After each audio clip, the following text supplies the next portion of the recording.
ada evaporasi, kondensasi, presipitasi. Itu apa ya? Anak-anak tahu? Ya, itu adalah tahap pada siklus air. Materi yang akan kita pelajari hari ini.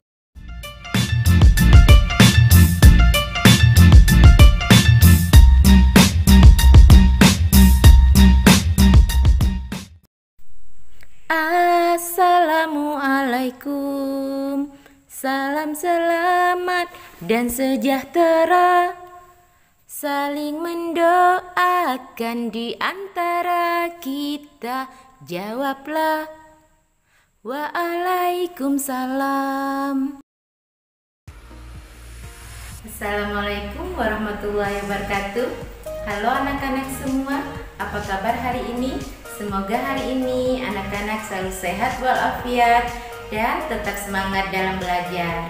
Bertemu lagi dengan Ibu Nurmala dari SD Bolmai Pontianak. Hari ini Ibu akan memberikan materi tentang IPA, yaitu siklus air. KD materi ini adalah menganalisis siklus air dan dampaknya pada peristiwa di bumi serta kelangsungan makhluk hidup. Tujuan pembelajaran hari ini, yang pertama, siswa mampu menyebutkan manfaat air bagi makhluk hidup.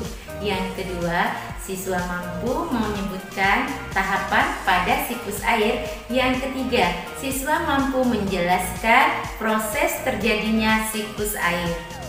Sebelum kita masuk pada materi, Ibu akan menayangkan video.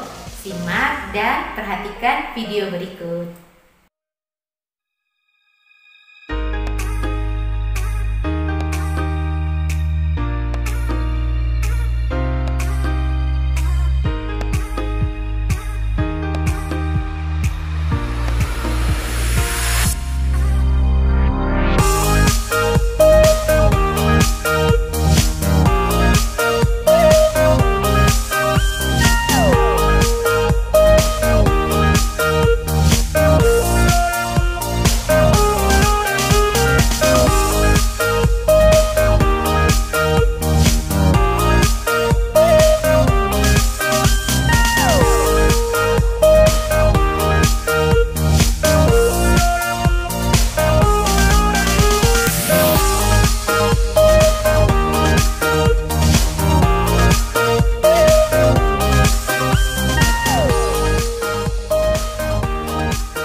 Dari video tadi dapat kita lihat manfaat air bagi makhluk hidup.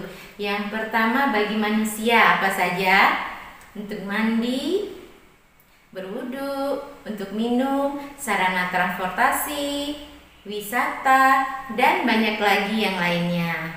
Yang kedua untuk hewan, yaitu mandi, minum, dan tempat tinggal. Yang ketiga yaitu manfaat bagi tumbuhan sebagai bahan baku fotosintesis dan menyuburkan tanaman. Nah, tahukah anak-anak, di bumi ini 70% terdiri dari air, dan dari 70% itu 3% merupakan air tawar. Dari 3% itu terdapat 2% air es yang berada di kutub, sedangkan sisanya merupakan air yang dapat kita konsumsi yang terdapat pada sungai, danau, dan air tanah. Nah, dapat kita ketahui bahwa air merupakan peranan sangat penting bagi makhluk hidup. Pertanyaannya, bagaimana air di muka bumi ini tetap ada? Apakah dia berkurang atau akan habis? Jawabannya, air di muka bumi ini tetap ada dan cenderung tetap karena air mengalami daur air, yaitu siklus air. Ada yang tahu apa itu siklus air? Siklus air adalah sirkulasi atau proses perputaran air secara terus-menerus dari permukaan bumi ke atmosfer dan kembali lagi ke bumi. Secara garis besar, siklus air melalui 3 tahap. Yang pertama penguapan, yang kedua pembentukan awan, yang ketiga hujan. Air di laut, sungai, dan danau menguap karena sinar matahari. Peristiwa ini disebut dengan evaporasi. Tumbuh-tumbuhan dan pohon juga menguap karena sinar matahari. Peristiwa ini disebut transpirasi. Uap air dari permukaan bumi naik ke udara dan membentuk awan-awan, kemudian mengalami pengembunan, lalu berubah menjadi titik-titik air. Peristiwa ini disebut dengan kondensasi. Angin membawa awan ke darat atau dataran tinggi dan terjadi perubahan suhu sehingga titik-titik air jatuh ke permukaan bumi. Peristiwa ini disebut presipitasi. Dari peristiwa presipitasi, air kembali ke permukaan bumi melalui sungai, danau, dan ke laut. Dan air yang jatuh ke tanah akan meresap ke dalam tanah dan menjadi air tanah. Untuk memudahkan anak-anak mengingat proses terjadinya siklus air, Ibu akan menyanyikan sebuah lagu. Ayo kita nyanyikan sama-sama ya. Anak-anak bisa melihat lirik di samping. Air laut menguap, berubah jadi awan. Awannya pun berkumpul, berubah jadi hitam. Matahari bersinar, menyinari sang awan. Langit mendung, berubah jadi hujan. Lagu ini adalah salah satu cara untuk menghafal atau mengetahui, mengingat proses terjadinya siklus air.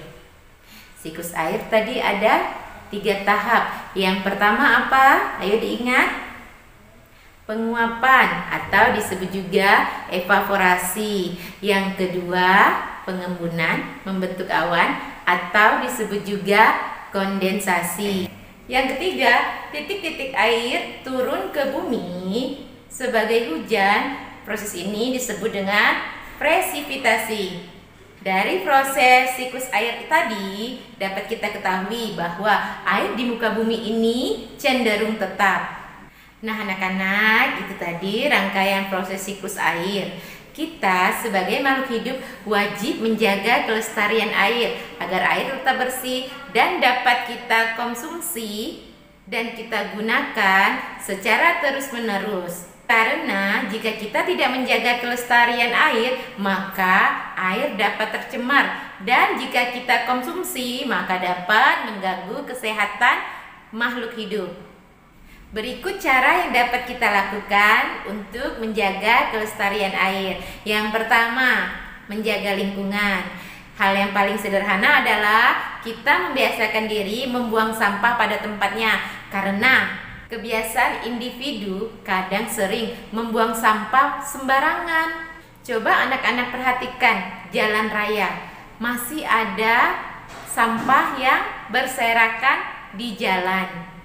Jadi kita dapat membersihkan sampah-sampah pada sungai, selokan, got, serta tempat-tempat keramaian dan jalan-jalan. Karena sampah itu sangat berpengaruh pada kebersihan lingkungan. Yang kedua, menggunakan air sehemat mungkin. Penggunaan air yang tidak hemat atau secara berlebih-lebihan dan boros dapat membuat kekeringan di bumi. Jika di bumi ini mengalami kekeringan, maka terutama para petani tidak dapat membajak sawahnya dan tidak dapat menanam tumbuh-tumbuhan seperti padi, jagung, kedelai, dan lain-lain. Yang ketiga, kita dapat mengurangi penggunaan bahan kimia dan membuang limbah kimia pada tempatnya atau pada tempat-tempat tertentu. Demikianlah materi yang Ibu berikan, semoga anak-anak bisa memahami dan bermanfaat bagi kita semua. Sampai di sini Ibu ucapkan terima kasih. Wassalamualaikum warahmatullahi wabarakatuh. Bersama menuju generasi emas Indonesia yang beriman dan bertakwa. Sampai bertemu di video berikutnya.